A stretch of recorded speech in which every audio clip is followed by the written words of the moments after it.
I have gone on such a roller coaster with Angel. Even before I knew that there would be an Angel hero for this game, I was never excited by the prospect. And then when they released the preview article and we saw that it was him and how he looked, it didn't really excite me very much. But by the time I got around to making the video for the preview article, I was definitely getting a little bit more excited for him and started to see the possibilities. But it wasn't until I started having conversations with you all in the comments of that video that I started getting really, really excited and started to see just how awesome Angel was going to be. So I guess that's less of a roller coaster, more of a steady upward climb, but you get what I'm saying. I've never had this big of a difference from how excited I was for a hero change so quickly. And even though I already did that preview video, I feel like I still have a lot more to say about Angel. So in this video, going to be highlighting some of the cool combos and interactions that his kit's going to provide, show what he might look like in each of the 4 aspects, and suggest some cards that I think are going to work really well with Angel. And I'm going to frame it all within the context of suggesting that Angel will be a top tier solo hero. But before we can dive into that, let's talk about what makes a good solo hero in the first place. And I think one of the most important things a good solo hero can have is a great economy, whether it's access to efficient resource generators, as well as having an impressive cost curve like Gamora and Spider-Man Miles Morales, whether it's having just a built-in ability that just flat out gives you more resources like Venom and Spider-Ham, or whether it's having just ridiculous amounts of card draw that feeds you everything you need.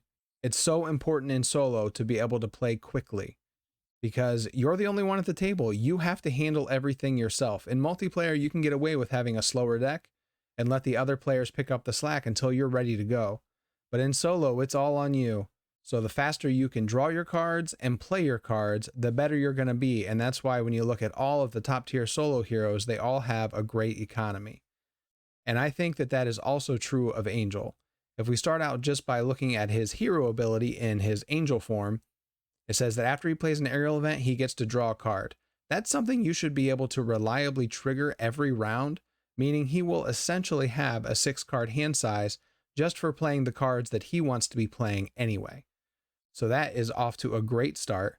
Now, we don't know if he has any actual resource generators in his kit because we haven't seen all the cards, but he does have the Avian Anatomy resource card that allows him to return an aerial event to his hand after he uses that to pay for it. So that's essentially giving him another resource that turn. And similar to Phoenix and Spider-Ham, I think he's going to heavily invest in team building exercises, possibly including 2 or even 3 in a lot of his decks, just because he's going to be playing so many aerial cards. Every card they've shown us in his kit, other than Psylocke, has the aerial trait. And of course, you're going to be wanting to include a lot of aerial events and allies in his deck as well. And he also has the X-Force trait, so team building exercise will pay for any X-Force allies. So I really think you're going to be wanting a bunch of those, and those are great resource generators. They're cheaper than a helicarrier, and you can have more than one. Though keep in mind, you can never use more than one team building exercise at a time. And he also has access to the Power of Flight, which is basically another double resource in his deck, because again, you're going to be playing so many aerial cards that this is always going to have a target. And it can also be used to pay for aerial allies. So that's just another way for it to find a target. So I think you're likely going to include 3 copies of this in every deck, basically making him like Black Panther, having 6 all-purpose double resources. So along with having a great economy, a good solo hero also needs to be able to control the board, withstand the villain, and bring it home. So you have to be able to control the board, meaning keeping minions and side schemes off the board and making sure the main scheme doesn't advance. You need to be able to withstand the villain, meaning don't die. You have to have some sort of defense strategy, whether it's planning on blocking, healing, stunning confused, blocking with allies. You have to have some kind of plan. And you need to be able to bring it home. You need to actually be able to win the game. You need to have significant enough damage to bring the villain down when the time comes. A lot of heroes can do 2 of these pretty well, but in order to be a top tier solo hero, you need to be able to consistently do all 3 of these, which can be challenging because there's a lot to manage. Basically, the name of the game here is versatility, and I think Angel is definitely going to be a very versatile hero. We look at just a few of his cards here. He has the Metamorphosis event that's going to let him change forms in extra time on his turn and give you some other beneficial effect, allowing you to always be in the form you need to be in when the time is right. He can withstand the villain with Adaptive Plumage. It gives him access to stun and confuse. So that's going to be a very key card for helping to withstand the villain. And with his Razor Dive, dealing 6 damage with Overkill and Piercing, and then dealing an additional 3 damage with Archangel's Hero Power, big damage cards like this, along with all the other free damage you're going to get every round by playing an aerial event as Archangel, is really going to help him bring the villain down no problem. I think he's going to have versatility on par with heroes like Venom and Gamora. He's just always going to have an answer, and he's going to be able to manage the board and stay alive really, really well. So now let's take a look at all 4 aspects. I'm going to show some key cards that I think you're going to want to be thinking about including with Angel, as well as a few examples of some really cool plays he's going to be capable of. And we're going to start off with my favorite aspect, leadership. We can see here, because you're going to be playing in leadership, one thing to think about anytime a new hero comes out is if they have a good signature ally, leadership is going to help you maximize that with its various ways to summon the ally, bring it back to life, heal it, upgrade it. There's all kinds of different things you're going to be able to do with your very powerful signature ally. And Psylocke for Angel is absolutely awesome. And the fact that she can heal herself if you attack with her in Angel form means she's a really good candidate for cards like Inspired. You're going to want to build her up because you're going to be able to keep her in play since she can heal herself, which means that's going to give you access to the Soaring Hearts team-up card. Now, that's not a card I would normally recommend for solo play, the team-up cards, but the fact that you're going to be able to keep Psylocke on the board and you want to make her a priority, you want to get her out there, you want to build her up, means you should be able to play Soaring Hearts anytime you draw it. So I think it's totally going to be worth playing in solo, and it gives you so much benefit, allowing you to pull one of Angel's events out of the discard pile, adding it to your hand, and readying Angel and Psylocke. You get so much benefit from this, and I think you're always going to be able to play it when you want to. And of course, since he is a flipping hero, changing back and forth into different hero forms, you're going to want to take advantage of the various flipping cards in every aspect, as well as basic. So we're going to be looking at Moxie here, which I think is a good card. You get +1 to all your stats until the end of the round just for flipping for 0 cost. And the aerial event that leadership offers is Air Supremacy, which I think is an oft overlooked card, and sometimes it isn't very good. But I think with Angel, it's going to be great because for 2 resources, you're going to choose up to X enemies, where X is equal to the number of aerial characters you control, and you're always going to control at least 1, and deal 3 damage to each chosen enemy. So even if Angel's the only aerial character you control, in Angel form, you're going to deal 3 damage to somebody and draw a card. That's just okay.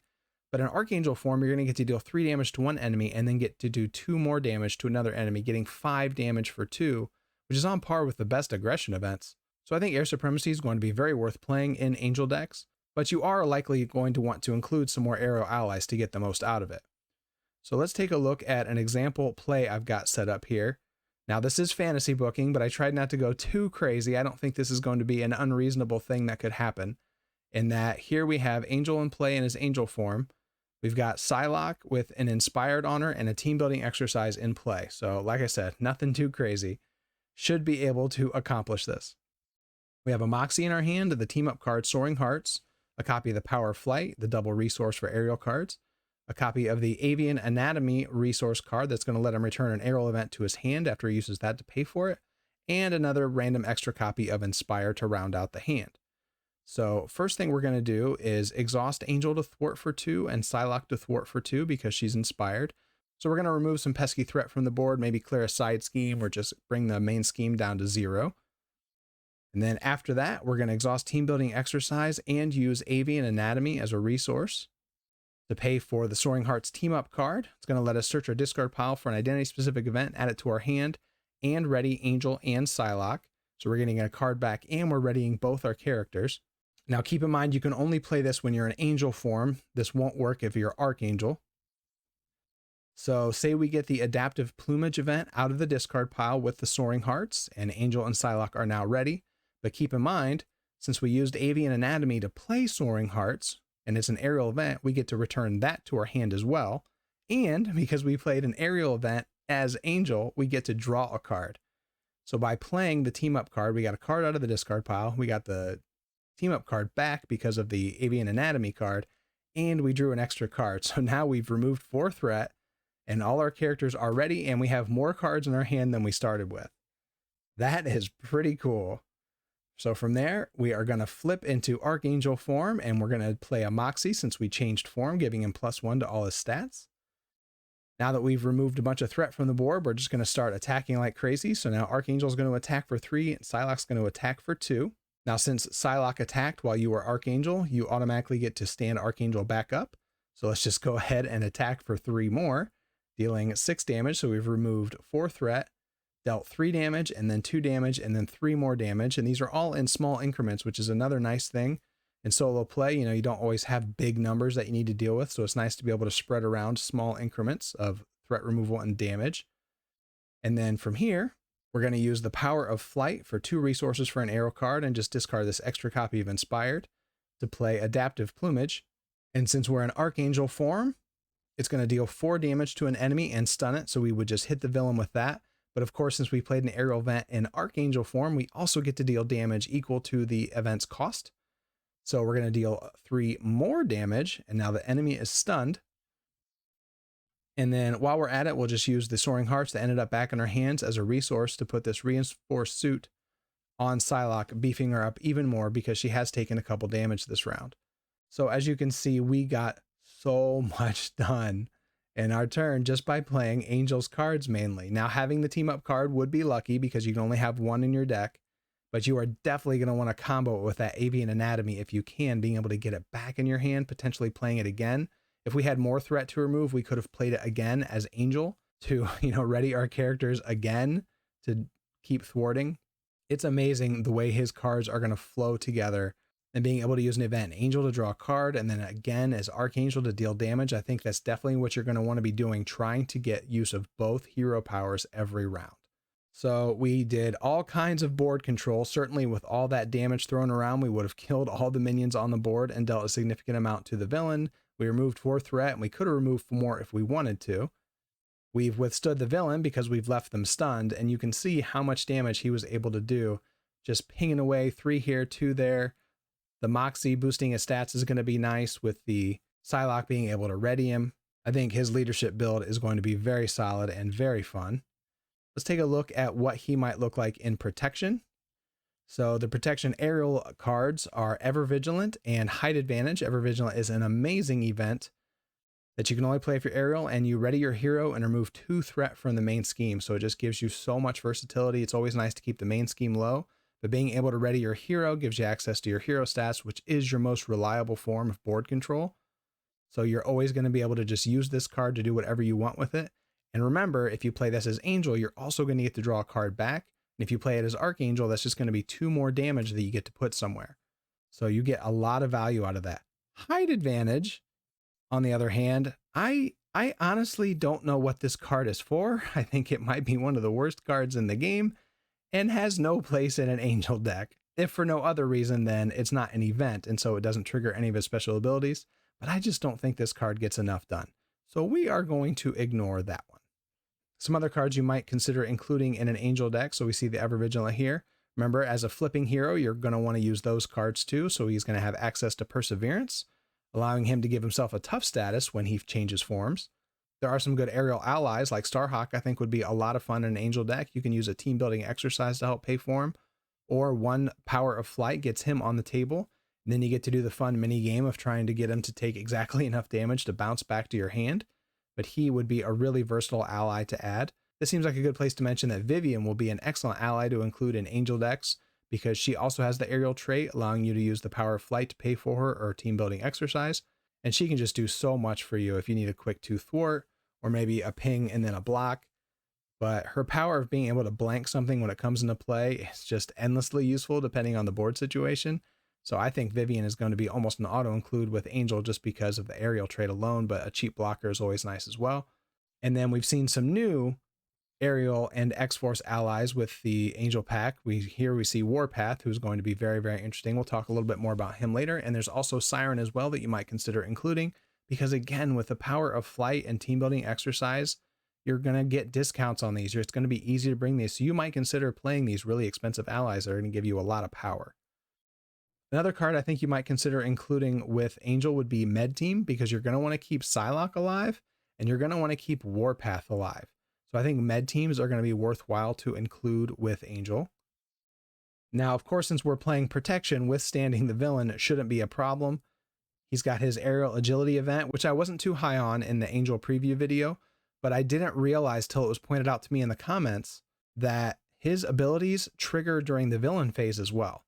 So if he plays the aerial agility in Angel form, he's also going to get to draw a card back. And if he plays it in Archangel form, in addition to getting a tough and getting retaliate 1 for the attack, he's going to be able to do another damage somewhere. So this is a way you can trigger his abilities during the villain phase, which does give this card a little more power that I hadn't realized. So that's going to help stop you from taking damage. And of course, like we mentioned, you're going to have access to Perseverance, so you're probably going to be tough a fair amount of the time.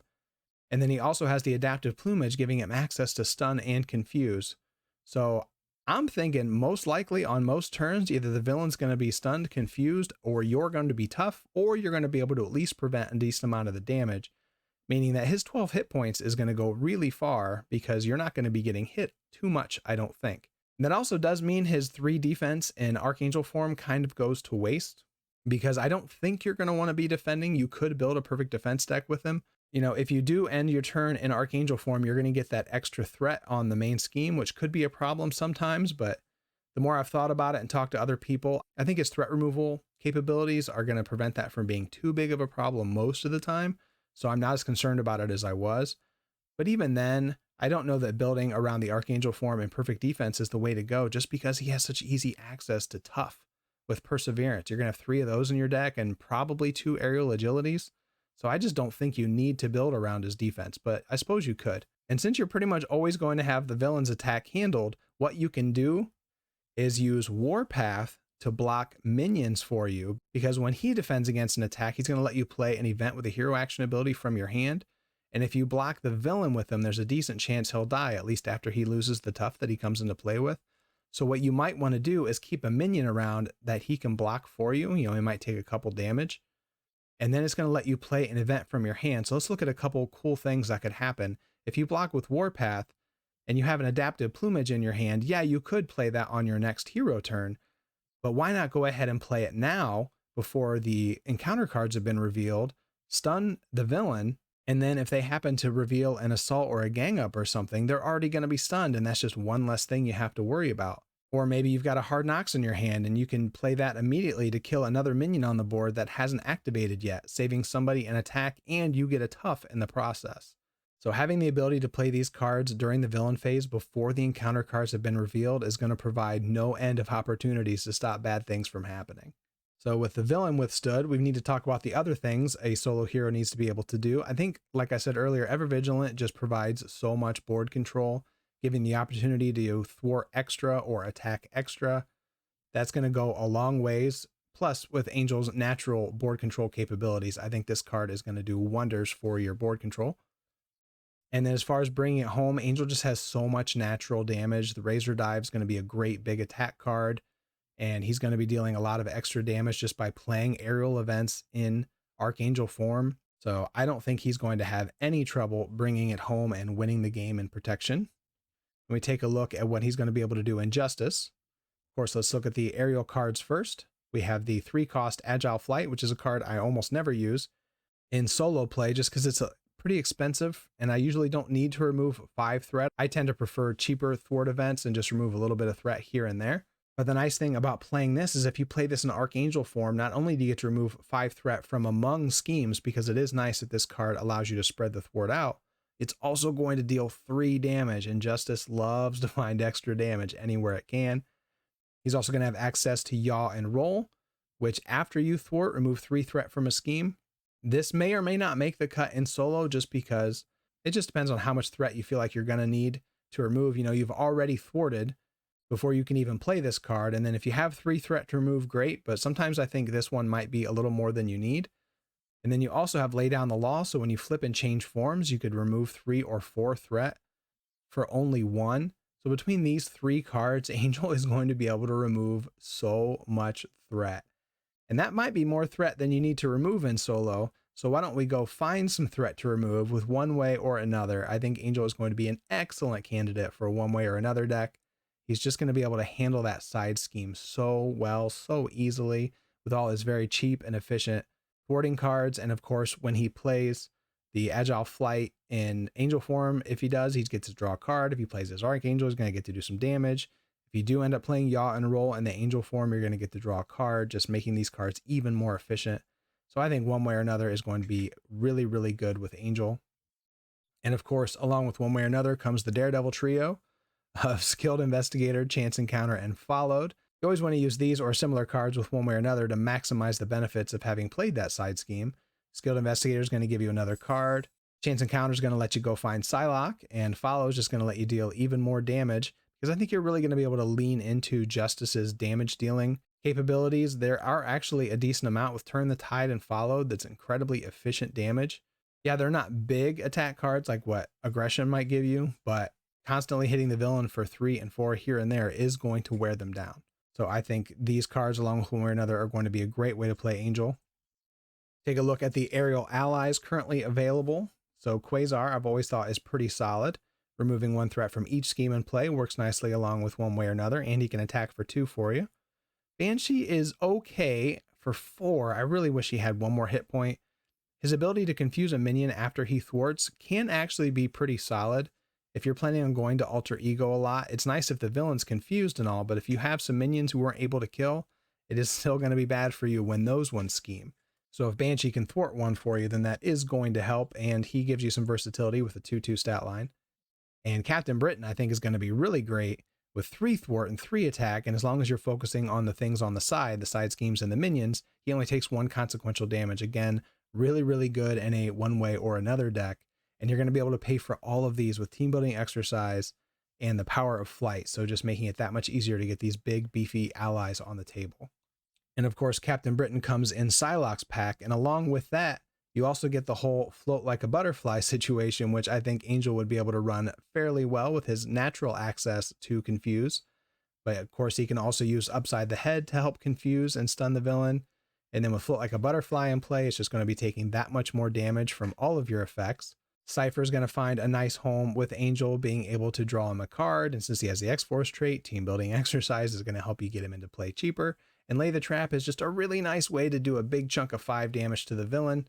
And you can attach all of your one way or another toys right onto that. You can put a Followed on there to do 4 more damage. So his Justice build is going to be ridiculous, and probably, like a lot of heroes, the best way to play him in solo. He's just going to have so much control, but I think he's really going to be able to bring the damage as well. As far as withstanding the villain goes, a strategy I really like to employ in Justice, especially when I have access to Confuse and I'm going to be able to go to Alter Ego regularly, is to just tank hits whenever necessary. He has 12 hit points, so when he does have to get hit, and again, he still has access to Stun and Confuse, so he might block at least some of the villain attacks, and he has his defense card as well. But when you do need to take a hit, you should have the health to do it.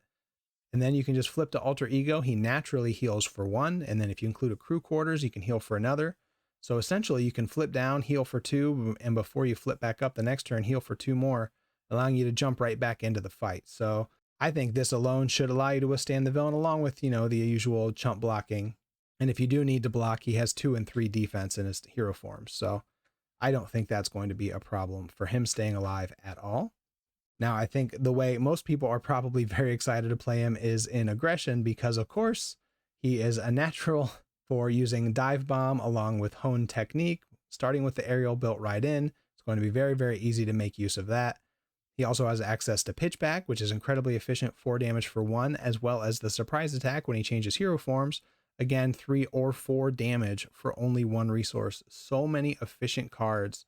Being an aerial hero and a flipping hero gives him access to some of the most efficient and powerful cards in the game for their cost. The only other hero that's quite like that is Spectrum, and she also makes good use of this stuff too, but the difference between Angel and Spectrum is Angel can flip at will. Sometimes Spectrum has the cards in her hand, but she can't quite get where she needs to go, but that's not going to be a problem for Angel, so you're always going to be able to play these cards whenever you want to. So here is where I think it would be fun to do another example of how a turn might go. So here we see we're starting our turn in Archangel form. We have a Hone Technique, Martial Prowess, and a team building exercise in play. So, I've allowed us to have some pretty solid cards in play, but it's not too unreasonable because you're likely to want to get those cards into play. And then if we take a look at our hand, we've got Dive Bomb, the Avian Anatomy, Pitchback, Surprise Attack, and the Power of Flight. All really good cards that you're likely to want to include. So looks like we got lucky and some really good ones came up together. So the first thing we're going to do, because we're in Archangel form and we got a Dive Bomb in our hand, Hone Technique on the table, we just got to go for it. So we had Exhaust Team Building Exercise, use the Avian Anatomy as well as the Power of Flight. to play Dive Bomb, which is going to deal 7 damage plus 4 more damage because of Hone Technique. So 11 damage to one target and then 5 damage to each other enemy. And then since we played an aerial event in Archangel form, you're also going to get to deal another 4 damage on top of that. So this card alone does 11 damage to one target, 4 damage to another target, and then 5 damage to every other target. It's absolutely insane how much damage this card does when you're Archangel. Like, we've done nothing fancy here, just for having Hone Technique on the table and playing Dive Bomb. 15 damage plus pretty much wiping the rest of the board. We're just getting started. Since we used Avian Anatomy, that is actually going to return the Dive Bomb to our hand. We'll go ahead and attack with Archangel for 2 more. So we did 11 damage to a target, let's say the villain. And then if that was enough to knock out the villain, the 4 damage left over for Archangel's ability could actually go on the next form. So hopefully they're not tough. That's always going to be sad when that happens. But he's done 15 damage and then attacks for 2 more. So we'll say we've done 17 damage so far. Now it's time to flip to Angel form, and when we flip, we'll use the Martial Prowess to play a surprise attack. So that's 4 more damage for a total of 21. Now we don't get the Hone Technique bonus here because you got to pay for your attack events with mental resource, since surprise attack wants to be paid for with a punch. So that one didn't work out, but that's okay. So we've done 4 more damage. And now that we've played an attack, we can play Pitchback. We'll use that Dive Bomb that got returned to our hand as the resource. It's going to let us do another 4 damage, getting us up to 25 total for the turn. And since we played an aerial event as Angel, we do get to draw a card and add it to our hand. Now we have nothing left to do, so that card is likely not going to be beneficial. But still, we were able to use all of Angel's hero powers and do so much damage. And again, this wasn't anything too crazy. These were just the normal cards that you would want to include. I didn't set up any ridiculous combo or anything like that. This is incredibly likely that you would be able to pull this off. Now, one thing I do want to talk about here, though, is as much as you want to use Angel and Archangel's hero powers every round, Dive Bomb is just so expensive that even with ways to help pay for it, I think it's going to be difficult to utilize both powers on the turns you're going to play Dive Bomb. We did it here, but you know, we drew that extra card and we're just kind of left over with it. So that wasn't super beneficial. Now, playing Dive Bomb in and of itself is enough of a reward. So if you're not quite able to make use of both powers that round, it's not that big of a deal. But I do think it's worth noting, because Dive Bomb Hone Technique is going to be such a big part of Angel's game, that because that card's so expensive, it won't always leave room for the other shenanigans, but you can just do those on another turn. But let's take a look at another example where we replace Dive Bomb with Razor Dive. So a similar effect, we're still getting a big attack, though not nearly as big, but it costs 1 less.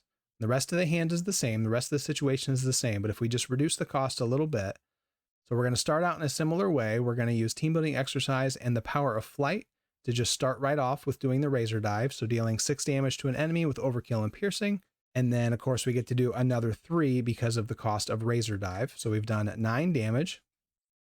And attacked with Archangel, so we've done 11 damage actually. Now we're going to change into Angel form.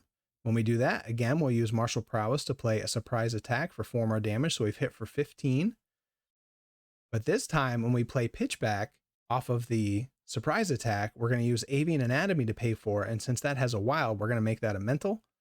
And so Pitchback gets to deal 5 damage, getting us up to 20 damage. And because we used Avian Anatomy to pay for the Pitchback, it actually comes back to our hand, and we get to draw a card because we played an aerial event as Angel, meaning we have a resource to play Pitchback again, because this is all taking place within the same response window. This is similar to how Ms. Marvel plays. You're going to be able to play Pitchback again for another 4 damage, getting us up to 25 damage yet again.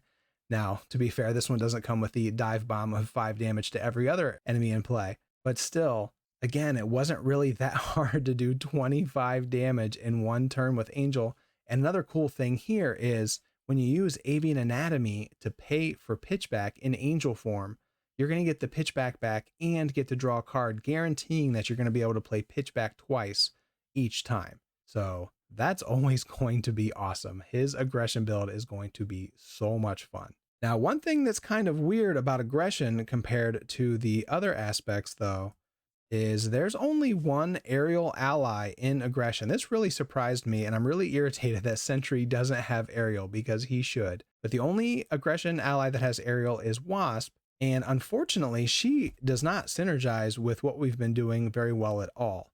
You can't use team building exercise to help pay for her because of the way her ability works.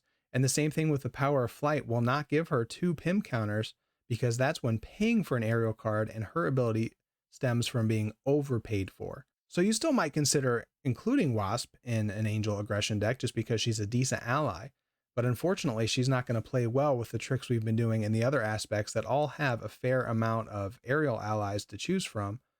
Aggression just doesn't have any, and it doesn't currently have any X-Force allies either, though it's likely that we'll be seeing some very soon when they finally show us the red X-Force hero. But I thought that was worth mentioning, that Wasp is not going to be necessarily a super good include in an Angel deck. And to a lesser degree, I think that might be true of team building exercise and the power of flight, just because of that lack of aerial ally support and X-Force aggression ally support. You might not have quite as many targets for these cards to use. Team building can still pay for almost every single card in Angel's kit, though keep in mind it can't be used to pay for aerial agility because that is being played in the villain phase, as well as the fact that it's an interrupt. And you also won't be able to use it to play pitchback because it's a response. So while I think you'll still want team building for sure in any Angel deck, even in aggression, you might not be as inclined to include as many. I'm thinking I'm putting 3 team buildings in protection, justice, and leadership, but I might only include 1 or 2 in aggression just because there doesn't seem like there's going to be as many targets. Now, if they come out with a whole bunch of aggression X-Force allies, or maybe we get some basic X-Force allies, that will help. But that was one thing I thought was worth noting. And Power of Flight is similar because there's no aerial allies to pay for. The targets for that card goes down. You might not need as many copies. Some cards you might want to choose to include with Angel, though, because you have access to so many cheap events like Surprise Attack and Pitchback, Fluid Motion becomes interesting. You could probably trigger 2 of these every turn pretty reliably because you're going to have a lot of different attack events you're going to be able to play. And along with a combat training, you could really get Angel's attack up pretty high. And then with the readying that you get from Psylocke in Archangel form, along with a card I haven't mentioned yet that's likely to be included in a lot of Angel decks ready to rumble, just gives you many, many opportunities to use your attack stat over and over again. So if you can get it boosted up with some fluid motions and a combat training, I think he could just be basic attacking very, very hard. So clearly he's going to have no trouble bringing it home. He's going to be able to defeat the villain, and probably pretty quickly. But if we do need some board control, I think looking for trouble will be a nice include. He should be pretty good at removing threat on his own. He's got a lot of different ways to do it. But if you do need some extra threat removal, he's not going to mind getting the minion in play, because Dive Bomb is just going to blow everybody up anyway. You could probably even go all the way into a minion summoning build with Angel because of Dive Bomb. It's going to be so easy to just kill all the minions in one shot. And when you do that, Moment of Triumph is there to heal you up. If you do a really big attack against an enemy with low hit points, that's just going to heal Angel all the way back up, helping him stay in, helping him withstand the villain. And then, of course, you can utilize the same strategies I talked about with Justice, about just being able to heal and alter ego, and you might need to defend once in a while, which I think defending an aggression might not be a bad strategy anyway, just because you're going to be doing so much damage with your events. His basic activation might not be as important, so you could just defend and prevent yourself some damage.